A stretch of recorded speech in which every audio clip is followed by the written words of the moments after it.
తాగిన మైకంలో తండ్రి కొడుకును చంపిన ఘటన కరీంనగర్ జిల్లా మానకొండూరు మండల కేంద్రంలో చోటు చేసుకుంది.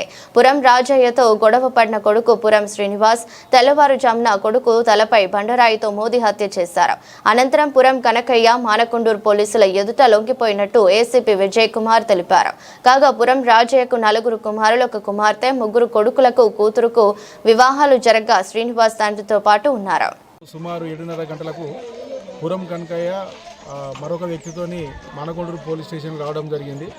వచ్చి అతను మా కొడుకుని చంపినాను నేను అని చెప్పి వెంటనే పోలీసుల దగ్గర సరెండర్ అయ్యిండు.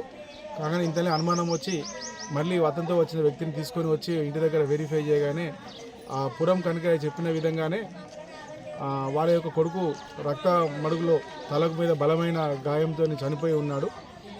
దీన్ని ఎంక్వైరీ చేయగా ఆ ఇంట్లోనే పురం శ్రీనివాస్ అనే తన యొక్క కొడుకు 35 సంవత్సరాలు ఉంటాడు. అతనికి పెళ్లి కాలేదు.